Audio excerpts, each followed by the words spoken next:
Okay, now we're live. Good evening, everyone, and welcome to our second interview session with our concert, A Journey Through Music. Today, your host, Cynthia, and I will be doing some interviews to our guests here. So, welcome them. Here are our conductor, Mr. Chan, our orchestra cheerleaders, Jessie and Jasmine, as our guests for tonight. And so let's welcome them with a big round of applause. Whee! Now, before we begin, let's get to know a little bit about them, shall we? Let's start with our president, Jessie. Jessie, could you please give a brief introduction about yourself? Hi everyone, I'm Jessie and I play the flute and I'm currently in my second year second sem. Thank you, Jessie. Okay, next up we have our vice president, Jasmine. Would you be introducing yourself? Hello, I think some of you might have seen me from a previous interview. I'm Jasmine and I play the clarinet and I am a second year student at Monash. Okay, all right. Thanks, Jasmine. And of course, our beloved conductor, Mr. Chan. Over to you, Mr. Chan. Thank you. Hi, everybody. Good evening. Okay, so I've been into music and been teaching music for the past 29 years. Thank God for that. Phew. Okay, so I teach the piano, the cello, the double bass, and of course, I conduct 4 orchestras now. Okay, I have my own music academy in Pujong. Thank you. Oh, okay. Thank you, Mr. Chan. All right. Now that we get to know a little bit about our guest here, let's start with the interview. I will pass it to Cynthia for the question. Cynthia, you may presume. Thank you, Monica. So now I will be asking some general questions to our guests. So the first question is for Jessie. Jessie, is it your first time leading in an orchestra? Yes, this is my first time leading in an orchestra and I find it a little bit challenging for leading a whole orchestra even though if it's small or big. And especially during the pandemic, it is hard to lead an orchestra during this pandemic because everyone is recommended to stay home and then it's harder for our members to interact and collaborate during this COVID-19 pandemic because music it will be more fun if it's played together physically. Yeah, I think you really can learn a lot through this while leading this orchestra. So thank you so much for sharing. So for Mr. Chan, may I know what are the challenges you have met while leading orchestra? Wow. Of course, I'm sure we are talking about Monash Chamber Orchestra. Okay, it's quite challenging, I would say. Why I say that is because I'm dealing with university students, and university students are very, very busy with a lot of work and assignments. I'm not sure. I believe you guys know what I mean. Maybe I should talk to your lecturer. Why you want to give them so much work? You know, I think they should enjoy the other things, the outdoor activities and all these clubs and society. I think that it really helped to build an individual. You know, I'm not just talking about music alone. You know, other things like you work out. I really miss when I walk into Monash University. I see people doing taekwondo lah, and then these people throwing these people out. What is it called? I think cheerleading. Cheerleading? Yeah, and then the frisbee thing. You know, it's really amazing. I really miss that kind of the scene when I walk into. So there's one of the, I think, my biggest challenges, of course, making them coming for rehearsal, making them practice. You know, yes, correct. So I think these are the challenges. Well, I cannot just keep holding up a cane to our university students. Okay, you know, I'm sure they are old enough, you know, to do what they need to do. But thank God, so far things have been going not too bad. but of course there are ups and downs over especially the last I would say it hit almost like 2 years now, the pandemic. And then as what Jessie said, quite challenging because we need to do a lot of things online, and the feeling of doing online is pretty much no feel, no contact, that kind of feeling. I can see you, but I cannot really feel you, the music, the music when it goes through the technology and all this mic, and it all start to filter. I'm not sure what you're doing, and then some, um, lagging internet issues, and then some of them, like Jesse plays the flute, suddenly forgot to make adjustment, and then so the sound is all like go haywire, the kind of things. So indeed, a lot of things happening during this pandemic, but something new, no doubt. But we can start something new, no doubt. All right, but well, we have to face it. Hopefully, all this will end soon. Hopefully, when you come back next year, we come back. I'm looking forward to see everybody. Thank you.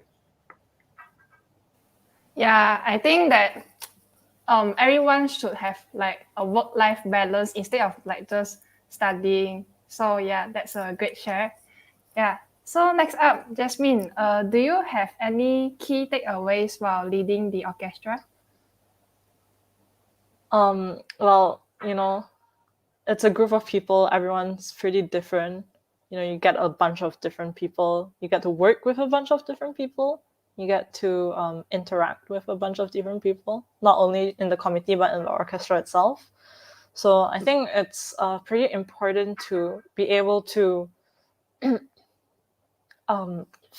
not just fit in, but be able to show your individuality whilst still considering the rest of the people and how each individual feels and like about different things, so that you don't really have to like force anyone or anything to happen. Like it kind of just happens. It's like clockwork. So yeah, I think that applies to working in any team. It doesn't only apply to working in an orchestra, whether it be like a small group for your uni assignment or something like that, or a bigger collaboration. So yeah, I think what's important is to be able to work in a team is a really important thing. Yeah, I think that our orchestra like have many kinds of people. Like we have some from Indonesia, some from I think Dubai. Yeah, so as a member, I also feel that it's really a great opportunity to like mix around with like-minded people in an orchestra. Yeah, so thank you for your sharing. So Mr. Chan, may I know what does MCO aims to achieve? Over to you. Oh, okay. Wow. What do we aim? Of course, as high as possible. But of course, the original plan, our aim is just to gather musicians together, and trying to enjoy making music. I think that's more important. All right, and of course, a lot of people say trying to get a good standard. I think sometimes you have to look at it, put that standard thing aside, so that we can focus on making the music and to have a good fellowship among the musicians. I think if you really wants to play good music and all this kind of thing come together, it really takes quite a long time, because we need the kind of the feeling, the feel of each other. We have to get to know them very well, and then they know what they're reacting. When, of course, I'm talking about when we're doing physical face to face. Otherwise, talking about back to online concert, I mean online rehearsal is a little bit challenging. Again, of course, we cannot feel so much of each other. Sometimes the cam doesn't work, you cannot see. Sometimes internet lagging, a lot of problems like what I mentioned just now. So well, of course, we would continue to hold on to the goal or the aim that we are always wanting to. Of course, at the same time, we are also hoping that that the MCO, top management, are now already trying to put their hands into MCO. Now, hopefully, when things open back, we are really go into full swing, and then we continue to do what we do. All right. So thank you, Mr. Chan. So now we will move on to the questions about the concert. So this question is for Jessie. What is the objective of this concert? Over to you. Jessie, you're muted. Yeah, you're muted. sorry. Okay.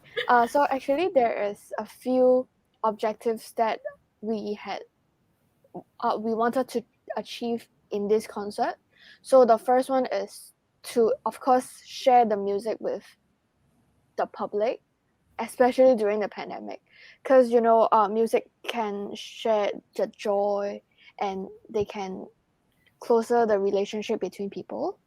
And then so we wanted to make some music so everyone can listen and relax. So, and other objectives of this concert is for donation and charity, because again, during the pandemic, there are quite a number of people who are getting lower pay or even unemployed. So we found out that there are a number of people who are facing difficulties for even getting some basic needs, such as buying food or staying at home. I mean, or maybe for their renting or their properties. So that we wanted to because we wanted to donate some money for the charity, we had chosen Yayasan Food Bank, which they aim to provide food for people who are in need. And then because of this charity event, we wanted to donate this amount of money that we had gained for Yayasan to help more people who are in need, especially during the pandemic. Yeah. All right, thank you, Jessie. So those who are here, remember to drop in our concert on Saturday and donate to Yayasan Food Bank Malaysia. Yeah. All right. So thank you. So the next question is for Jasmine. What is the theme of the concert? So the theme of our concert is, obviously the title is A Journey Through Music. So I won't give any spoilers. The storyline is just wait and see.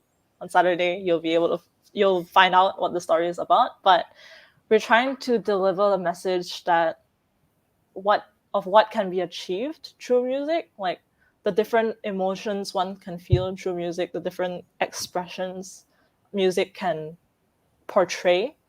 So I think it'll be something to look forward to.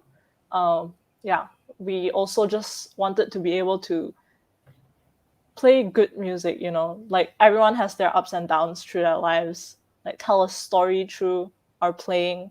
That's what we wanted to achieve. So we hope everyone enjoys it. We hope we can see you there on Saturday night. And thank you. Thank you, Jasmine. So for Mr. Chan, how did you select the pieces for this concert together with the committee? Okay. Well, this time round, I'm actually kind of standing aside just to giving some advice here and there. Most of the pieces, they select themselves, okay? But they just mentioned this is what they want to do. Like what Jasmine said, is kind of giving them a chance to express what they want to do, the kind of things. Of course, there are a lot of, I would say, what's the right word? A lot of, that would just fly off. What is the word that I wanted to use? Okay, maybe getting old already. Okay, I think the what I'm trying to say here is, I think because music is meant to be enjoyed in certain ways, but because of the the limitation what we can do, okay, the limitation what we can do right now. So therefore, maybe we kind of have some kind of a relaxed mode, so that maybe if they prefer to play this kind of music, of course we go ahead with this. So my job here is trying to piece the music together. Their job is trying to structure the music.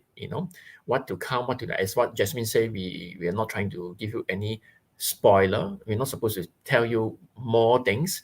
So you have to come on Saturday and read it on your own. And of course, I'm there just to try to guide them what to be done in the music itself. Okay. All right, thank you, Mr. Chan. So now I will pass back to Monica to ask some random questions. Over to you, Monica. Oh, okay, come back to me. Okay, thank you, Sitan. Also, just for a reminder, a small reminder that at the end of the session, we will be having a Q&A session. So if you have any question, you can just put it in the comment section below. I already see a question in the comment section, but we will leave it for the Q&A session. Okay, let's start with the random question. Let's start with Jessie. What is your favorite memory throughout your process of learning a music?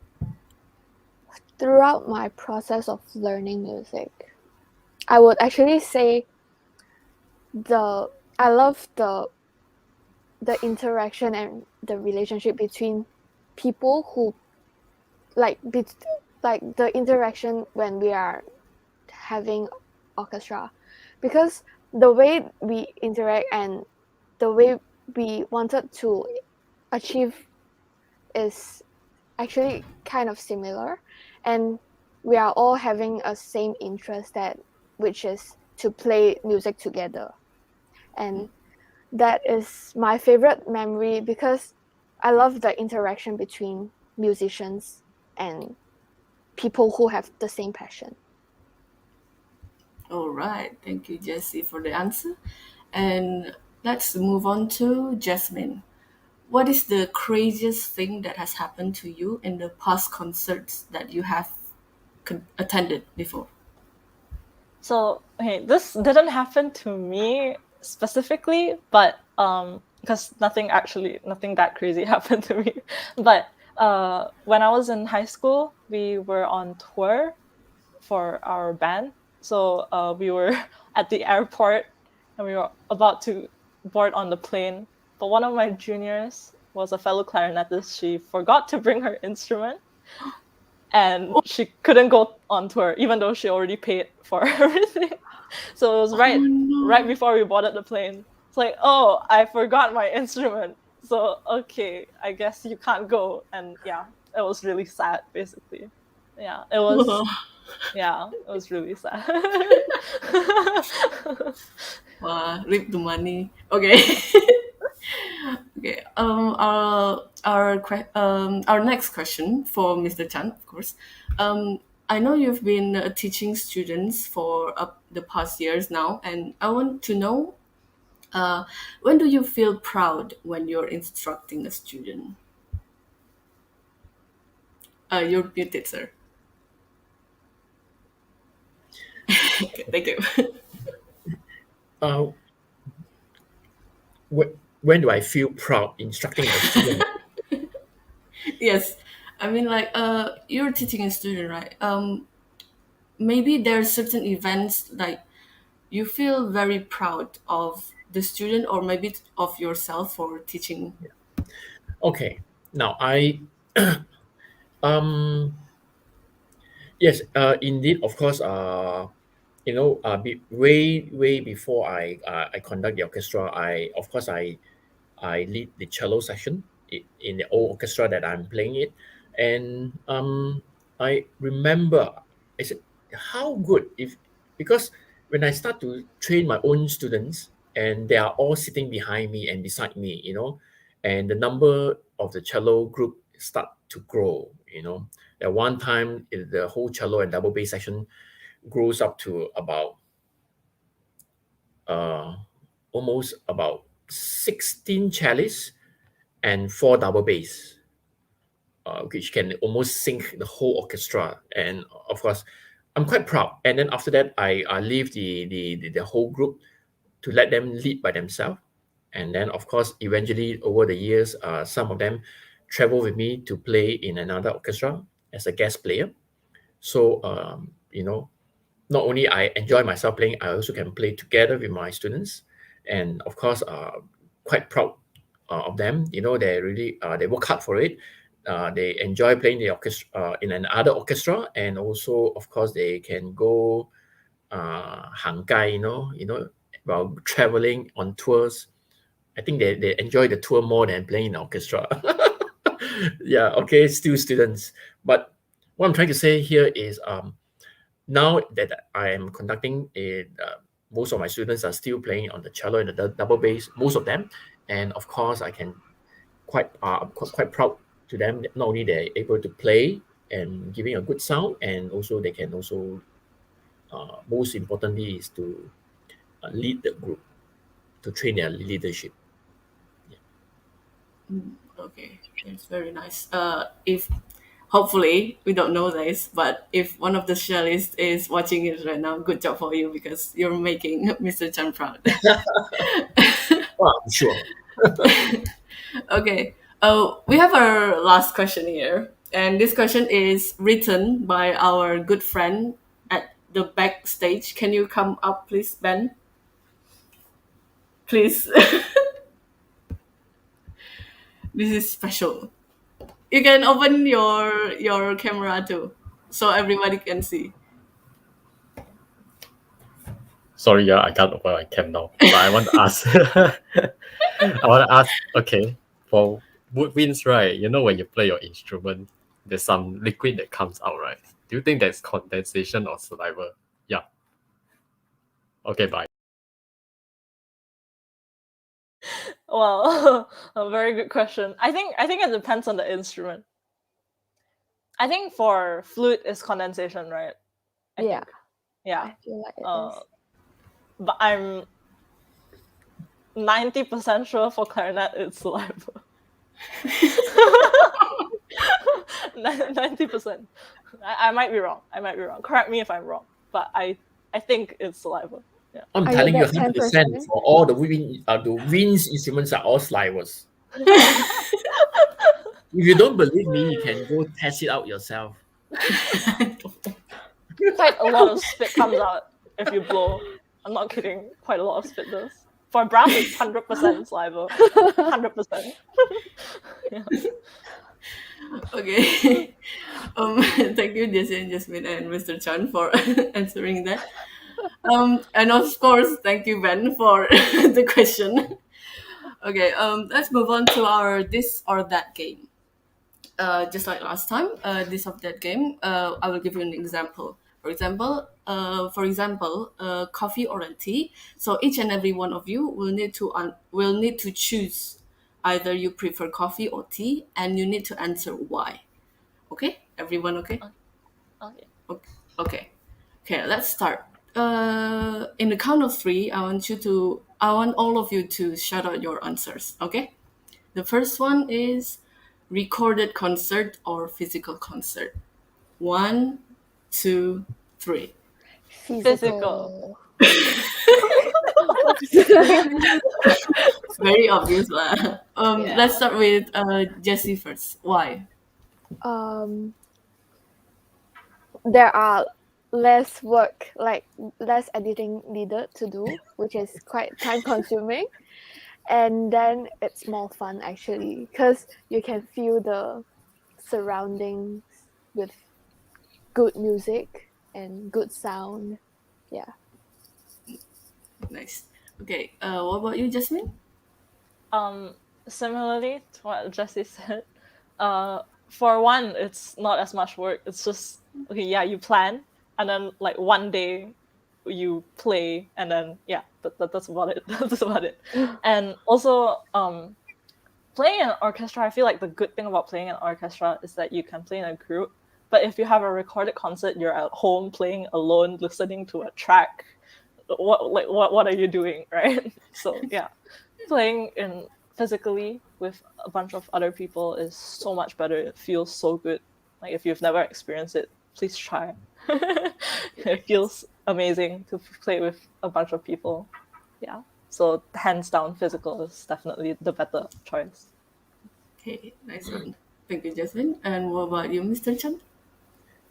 Well, of course, I do agree with what both of them had said, but I think for myself as a conductor, I think if I conduct on the so-called online platform, it's going to be like a robot, you know. I always tell my musicians that you in any sense, whatever we have rehearsed and work, you must always be sensitive to and observe what I'm going to do on the spot, because I also learned one of my senior conductor, and maybe it's a good thing that he told some of us that are about to go out on stage, and he said, you guys better be careful. I'm going to do something different at the end of that song later. Oh. Fair enough, he did something very crazy, But what he's trying to do is everybody's expression and the feelings and the mood is varies, depends on that very moment, what you want to do. And then with the surrounding, and when you hold on to a longer pause or a longer rest or holding a longer note, it all depends on pretty much of the surrounding. Okay, it cannot be measured, it cannot be counted, and it's very difficult to explain it in words. So therefore, all these are unable to be done uh, online as a concert, because everything has to be precise. Unlike physical concert, everybody is waiting and quite spontaneous. Of course, at certain time we can hear some people who don't come for rehearsal, maybe to hold longer and the fella play shorter, and people hold longer and then the fella, a lot of things, a lot of problems. So these are the ups and downs. But what I'm trying to say, I'm sure you understand what I'm trying to say. The of course the social part, the fellowship part, the sound part, and the laughter on the spot, is very different rather than because I'm sure during this pandemic, everybody is online. You study online, then you rehearsal also online. You go workshop also online. You go anywhere. You shopping also online. Hi, yeah, but shopping is different. Shopping is different. Okay, Becoming shopping lazy, yeah. you just want to click, and just pay only. Uh, Okay. Then your parents will take care of your bill. Okay. No. So right. So a lot of things can be done. The expression, the phrasing, the rubato, the dynamic, you know, it's very fantastic. A lot of things can be happening on the spot where if when the musician respond to what you're doing, is you can feel your whole, the feeling of your whole body and the energy is different. Yeah. okay, thank you, Mr. Chen. Okay, next, our second one. Uh, Play slow or 15 notes a second. One, two, three. Slow. 15 notes. Sacrilegious. A bit of sacrilegious here. She Okay, said 15 notes, but she said it so slowly. oh, so She 15 should have said it seconds. very fast. 15 notes. I listen play slow Jasmine, right? Why Jasmine? Why? Why Jasmine? If you can play it slow, you can play it quickly. No, I'm just kidding. I'm just kidding. Memes aside, but I think I feel like virtuosic playing is definitely something great, but I think there's a certain charm in pieces that are meant to be played slow. I feel like in those types of pieces, you have a lot of control in your interpretation, how you play certain things, how some phrases are meant to sound, things like that. So, and I feel like it helps deliver a certain mood more efficiently than playing fast does.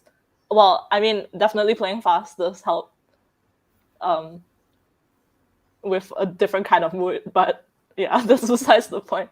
But 15 notes per second is a bit too fast. A bit too fast. So yeah, I will choose slow. Yeah. Okay. Thank you, Jasmine. Okay, what about you, Jessie? You say 15, right? Yeah. My reason is quite straightforward, because as a wind player, I need more oxygen. Play slow cannot lah. No oxygen for me to blow. Yeah. Also, you change. Oh, okay, Mm. okay. Okay. What about you, Mr. Chan? I didn't quite hear your answer. My answer was slow, but of Ah. course, I prefer both. A contrast. Oh, But of okay. course, but of course, there again, like what Jesse say, they need oxygen. But because you are coming from a player side, I'm conducting. When I conduct a fast music, it really depends on what I want to do.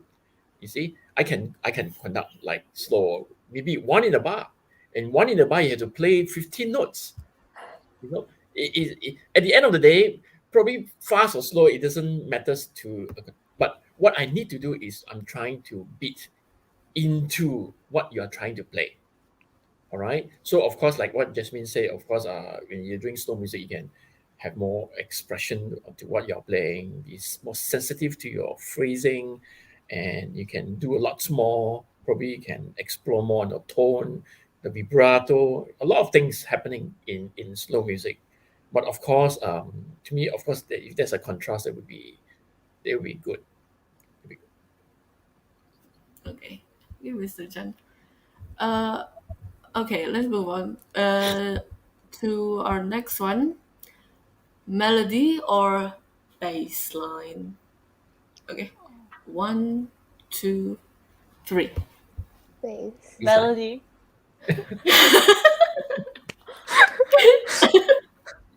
Okay, this time let's start from Mr. Chan. Why do you choose that?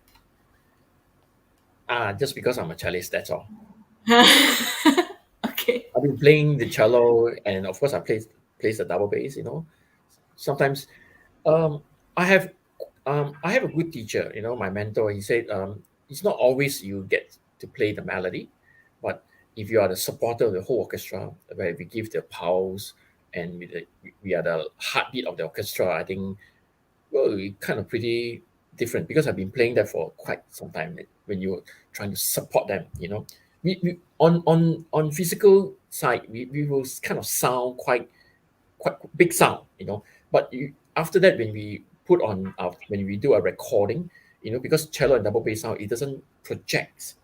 Okay, even though we have five cellos, and it takes only like one violin or probably a one clarinet or one flute, it can easily penetrate the sound of a cello and a double bass, that kind of things.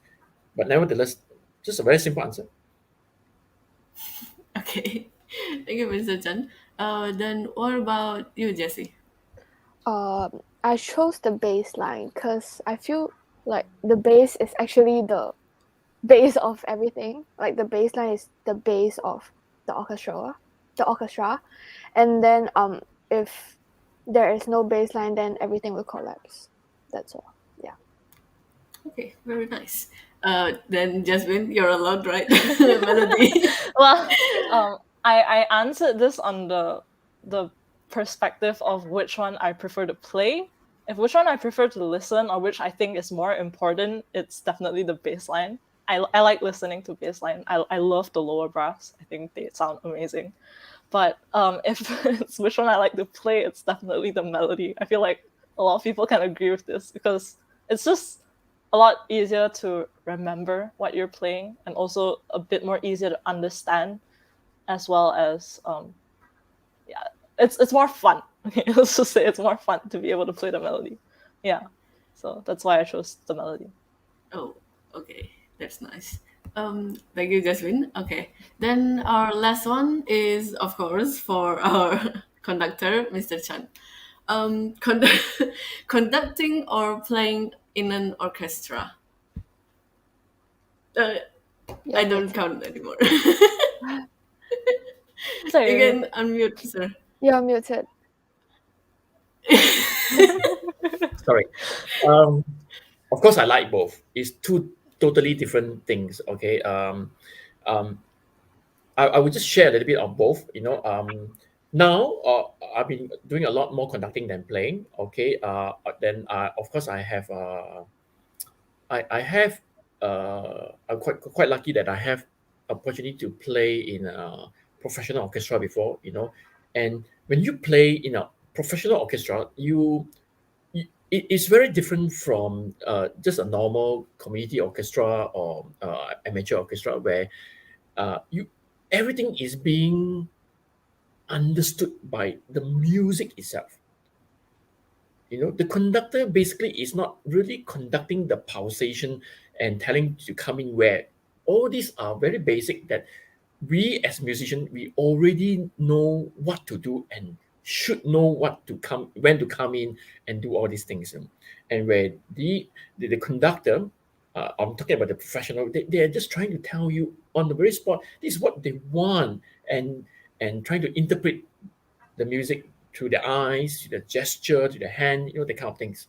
So it really depends on where you're coming from or where we are heading to. Of course, I love to play. Of course, when you play in a professional orchestra, you are much more pressured. Okay, everything. But of course, you have to get used to things. Everybody's together, and we are using the bow is together. Even sometimes when you're using the positions, people going down in the position is follow. Everything. So when you see professional, it's coming up and down, and then the bowing is so accurately together. That is very fun because the synchronize is very very mutual. I would say very mutual. You can just read each other, and you can see sometimes even the vibrato, from slow because we understand about the music. Okay, so that's the fun part of actually playing. Of course, when you're playing in the amateur orchestra or community orchestra is a little bit different. You learn to actually to guide them, you know, to do all the basic foundation what is needed in the music. All right. But if you're talking about conducting, of course, conducting, it seems to be a lot of people say, you just go out there and just wave your hand and that's it. Well, I thought so too when I was young. And when I saw a different conductor actually goes up and do something magical with his hand, then I said, wow, okay, wow. I tried. Okay, I tried. I tried with MCO. I try with my own orchestra, with the high school orchestra. It's a bit difficult. It's a bit difficult for them because they cannot understand the gesture. It's not my gesture. It's very different. It's almost similar. It's just that they are not in sync or online together with me, so they're unable to read. The kind of things. I once shared. I always share this story. Maybe I should share it to you guys also. I was quite fortunate to play in one of the first MPO outreach program in Penang. If I'm not mistaken, back in 2000 or 2001. And that time um, I, I was, I was leading the cello group, and the conductor was none other than the maestro Key Bakers, you know, and we are playing a Wozak symphony, and he was conducting, and he was actually, he was so particular with so many things within the one bar, including the rest. And when there is a rest, imagine a six is a compound time. I don't remember it's a 6/8 or 6/9. There's a rest somewhere between the quavers. And he's conducting me. He was looking at me down there, you know, and telling me there's a rest there. And he was breathing. Wow, I was so pressured. Really, really pressured. Really. Okay. Of course, there is another, there's a situation. All throughout all these kind of experiences that I went through, of course, is very valuable that I can learn so much that I want to actually passed down to everybody. And of course, playing solo, and I mean the individual or solo, and playing in an orchestra is almost totally different. Different approach, different understanding, and of course, there are many things it cannot be done directly using an individual playing and to an orchestra playing, whether I am playing myself or conducting. So a lot of these things has to be done. The approach is very different. So therefore, I will try to communicate with orchestra without telling them much, seeing whether they understand the gesture, whether they are online. So hopefully, I'm not sure how many listener out there. Okay, maybe next time, if we have a chance that you are when I conduct the orchestra, if you are there, try to read what I'm doing with my hands and not with my mouth, telling you, I'm going to do this, I'm going to do this. No point telling you. Everything is being done in the score. All right. See whether you are able to read. And my gesture is just to enhance by telling you things. But that's also that depends on what level of conducting also. All right. So there are many things. I hope I answer your question. So sorry, I'm quite lengthy. I think this is good because you give both perspective because you choose both, right? Okay. Thank you, Mr. Chen. Yeah. Okay. This is actually the last question of the this and that game, so I will pass it back to Cynthia for the Q&A session. Thank you, Monica. So now is our Q&A session. So feel free to type in any questions if you haven't that you would like to ask our guest for tonight. So I saw that there's a question here. So the question is directed to Mr. Chan. What is the difference between conducting university orchestra, secondary orchestra, and also organization orchestra like SPO? Wow. Okay. Can you repeat a bit again? Maybe I missed the middle part. Yeah, sure. So the person asks, the audience asks, what is the difference between conducting university orchestra, secondary orchestra, and also organization orchestra like SPO? Okay. There is a difference in many aspects. Okay. I will start with the high school orchestra. All right. The high school orchestra. So happened the high school that I am conducting. They are very hardworking people. Okay, they're hardworking people, and so happen they're also very robotic. They're because they're hardworking. They just want to do whatever you ask. They're very robotic. They cannot stretch. So that's one part of their working style, and of course, high school students, their limitation is almost the same with the uni students, but a little bit different. But I'll explain on that uni student later.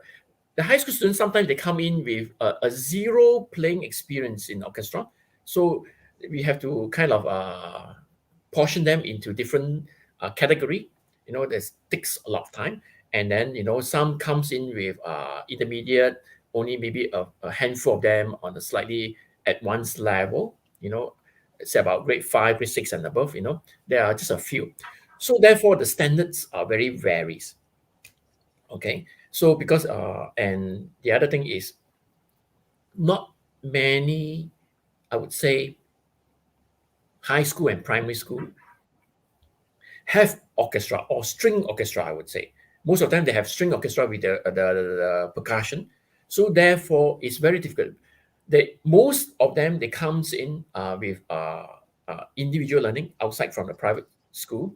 They just come in. Oh, they got the orchestra, so they just come in and learn and try to group them together. So of course, if they stay throughout the same same society or this club, music orchestra club in the school for, let's say, from Form 1 to Form 5, probably, if let's say I would just take example like 80% of the students stays, and then you can see a nice growth going because everybody stays and everybody matured together, and they can start to read the music, start to listen and everything. So therefore, when I come and conduct the university orchestra, it's slightly different. They already went through this stage, and some of the musicians, they are from school bands. They already went through the the, the hardship. I believe school bands of the high school is very very tedious. Some crazy school band, especially when they go for this marching band, not concert band. Sometimes I have to salute to them. They it seems that they don't need to study. They just go into the field and under the sun, the kind of things. I'm sure you know what I'm talking about. Like Jessie, Jasmine, you are all I think from marching band. But no concert band. Concert. Okay, lucky or so what I'm trying to say is that the experience of playing is there already. You guys have been going for playing in the concerts for so many years, and then the only issue with the universities, they have, because I mentioned earlier, they have a lot of assignments and schoolworks. So therefore, their time spent. But lucky thing that they have this experience, so that they can bring forward this experience to the university students. So the playing experience is much higher. And then, of course, somehow, I would say the maturity is that, once you get into university, you somehow elevate your kind of thinking, I uni students, I should act differently, I should play differently, I should do things differently. Of course, you can see things different, the way they do things very differently, and they handle and the things, and organizing things very differently, of course. All right. So you're talking about orchestra like SPO, you know, um, it's a little bit different because SPO, we have to pack a little bit standard there. Of course, with people say, I don't have any playing experience, or I just learned the violin for about a year or two. Of course, you cannot come in and play because there's no point. Okay, you get pulled back. So that individual have to go through a certain series of learning outside somewhere, get learn up, get a teacher, learn up, and then when you're up to a certain standard, then you come to play whether in a youth orchestra or the senior orchestra in SPO, that kind of things. So therefore, and SPO, we all the musicians come from all different area. All right, there some are really good, some are they're not so good, they are intermediate. But once they are there, we're trying to put that level standard into a balance point where everybody able to work things out in a different manner. But nevertheless, of course, everybody, we are still not professional players. Some, of course, are very humble musicians. They come back and help, and some even graduate from high school. They go back to the high school and help, and maybe the uni students same. When you guys become the alumni, you come back and help, like our previous senior that graduated. So it can be a good thing, and this will really help to, in fact, to boost up the orchestra in terms of support in the morale, and encouragement, the kind of things. So there are three different kind of, I wouldn't say really different, it's just the perspective a little bit, the working perspective and the structural way of doing things a little bit different, because both high school and the uni orchestra, they're still the umbrella of the uni and high school. So sometimes if the musicians want to do something different, maybe the top management or the high school said, no lah, no lah, cannot lah, cannot, maybe certain things are not so flexible. Okay, maybe due to certain protocols or certain regulation, they cannot do this or what, or a lot of I would say restriction, because of schools authority and school rules, and so we have to abide to what they want. We can only suggest, see, depends on what they want. But of course, that again, because SPO is a public society and it's open, and of course we open up this and want people to practice what they are good at. So long you are committed, so long you are passionate, this is a good platform for you to explore. If you think, a lot, at times I will give my musician to a free view. What kind of music you want to play? Let's explore this. If you try to explore, some huge music, but of course we have to touch and we have to go, because sometimes we cannot, because of the size, probably because of their technical skill, because of maturity, a lot of factors sometimes. So therefore, um, whether it's a high school, uni, or even an SPO, there are indeed some limitations. But of course, we don't talk about professional orchestra. All the musicians are paid musicians, and then they have to do that work, and they come, and again, I said, everybody is being, that you have the understanding there. And then once you are like seated in orchestra, every musician is like online, ding ding ding ding ding ding, you like connected to everybody. And then once we come up with the sound, if I'm playing the cello, the person who sits beside me, the viola, we will look at each other and we smile, and then we nod our head. This communication, whether I want this high schools orchestra and the uni orchestra to feel that. Okay, of course, we cannot do it online. If I look at it, there's nothing there, nobody there. All right, so only the physical, hopefully when we come back physically, we have to come back, and it takes a little bit time to warm up this kind of feeling and all these communication things. Okay, right. All right. Thank you so much, Mr. Chan. So due to time constraint, we will pick the last question for the Q&A session. So I think I will pick this question. Do you see a difference between someone who is classically trained with someone who has playing experience but have no classical training, like from marching bands? Yeah. So this is the question. I think Mr. Chan, you might want to answer this. Why not we give Jasmine answer a bit? Then maybe I try to add on, because since she's coming Can. from a wind band orchestra, So, I have both classical training in a different instrument, not in clarinet. My clarinet experience is solely from concert band, and so I think one of the main differences between people who are classically trained and those who aren't are that I feel like the understanding of music can be a bit different.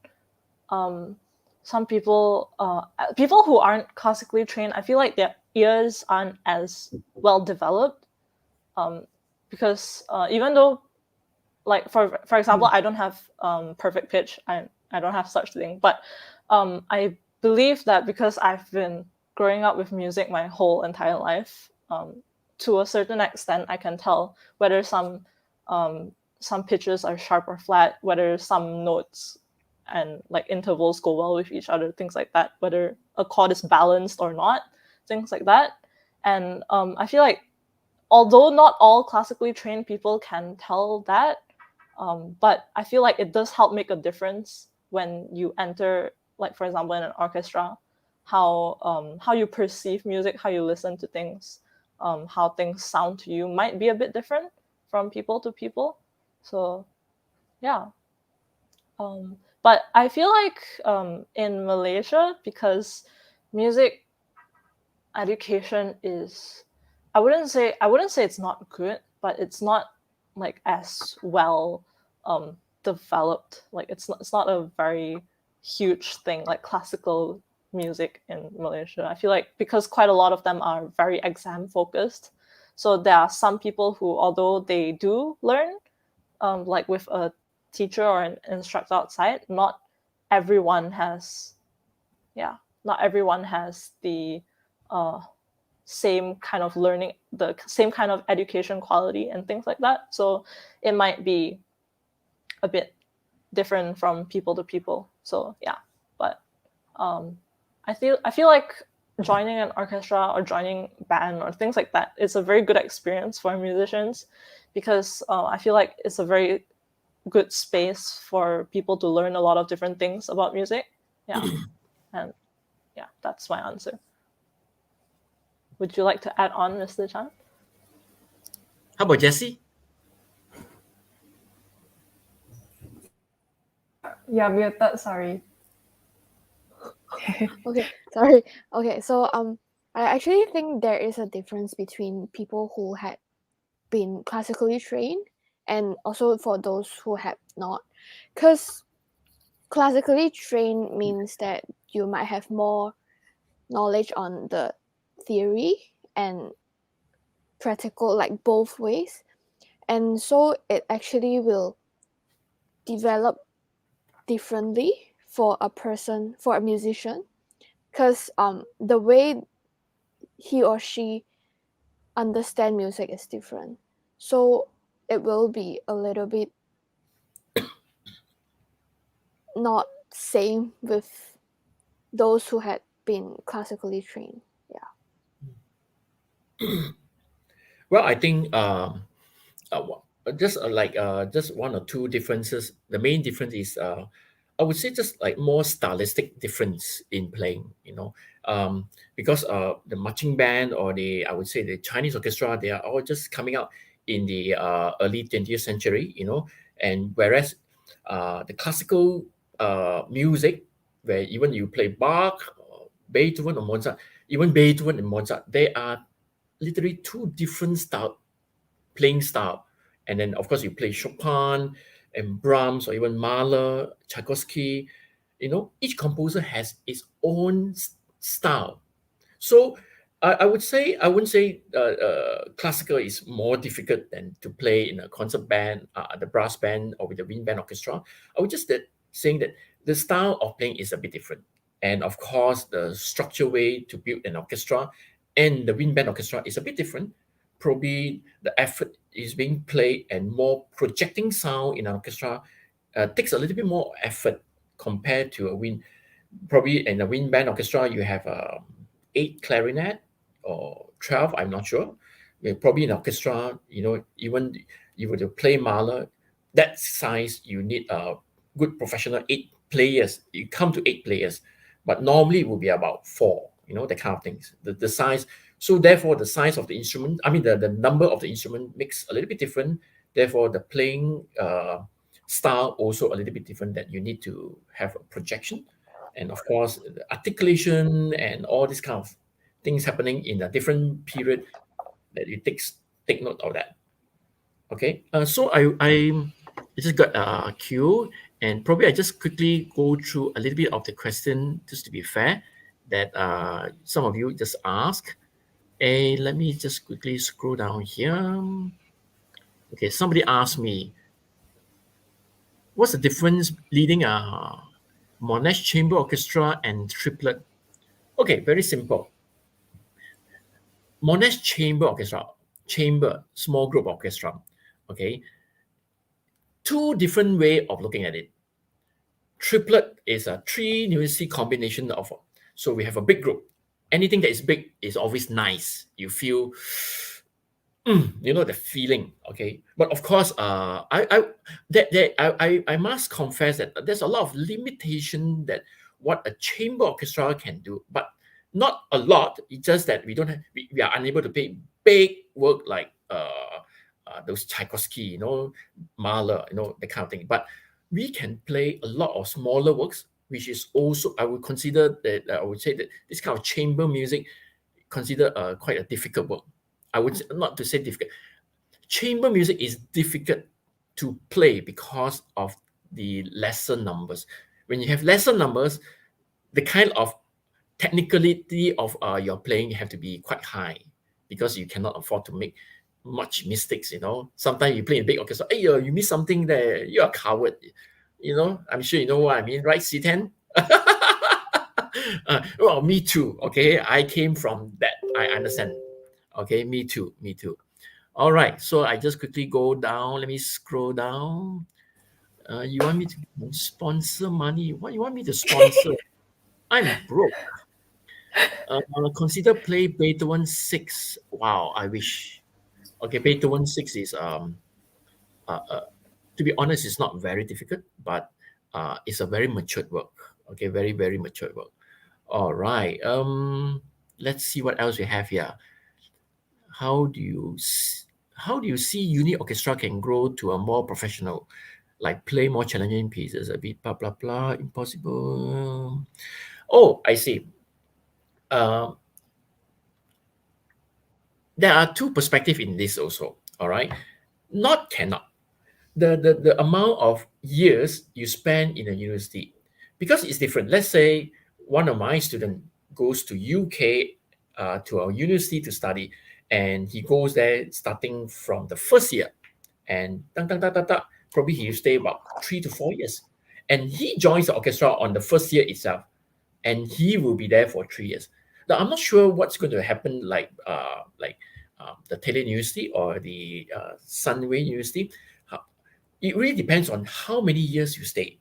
The longer years that you stay there, of course, you grow together and mature together with the orchestra.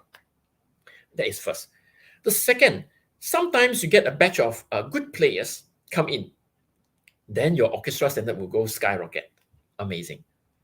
You know what I mean? Then after that, he or she or the group of players graduate and bye-bye, and then of course the standard go down. That is really happening in fact in all orchestras, especially high school orchestra and uni orchestra. It happens. All right. So it's not that we don't want to have a good high standard.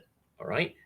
That happens to my high school orchestra, that this batch of student, has been there. They got good foundation since Form 1. They lead about 5 years, Form 1, 2, 3, 4, 5. And only 1 or 2 stay back for the Form 6. Okay, the senior high trip. All right. So therefore, 4 5 years is even longer than the uni college life, that kind of things. So I have good 5 years, to be honest. I have good foundation for the first violin, the viola, the cello, the woodwind, the double bass, everywhere. I have one good strong pole everywhere. So it's hold up the whole orchestra. Okay, so therefore, so when these people already graduate, that's it. The orchestra standard goes down. So we have to rebuild again. So it's not easy to bring to train an orchestra to become more professional. Of course, we can try. All right. Let's see. Is there any more? I think Yeah. that's about all. Yeah, I think that's about it. So thank you, Mr. Chan. Right. So we shall end this session. So thank you all for answering the questions. That concludes the interview for today. I would like to thank Mr. Chan, Jessie, and Jasmine for taking their time to attend this interview session, and thank everyone here in front of their screens for watching this interview. So before we end, maybe Jessie, would you like to give the audience a takeaway message? So first of all, thank you all who have attended our live session. And so we have our virtual concert will be on this Saturday, 8:30 on Facebook. Yeah, so on YouTube and Facebook. Facebook will be recorded. On YouTube. So yeah, Okay. Facebook will Please. be recorded, and so you all can rewatch again. So yeah, it's on YouTube. Remember, yeah, yeah. so Subscribe see you to our all YouTube on- channel. Yeah. And catch us live. See you all on Alright. Saturday. Thank you. Okay, thank you, Jessie. Thank So you. guys, don't forget to tune in to Monash Chamber Orchestra YouTube channel on 27 November this Saturday, 8:30 p.m. and watch our live concert. So we will be opening donations from the public to Yayasan Food Bank Malaysia. Have a great week ahead and see you all then. Bye everyone. See you. Thank Bye. you.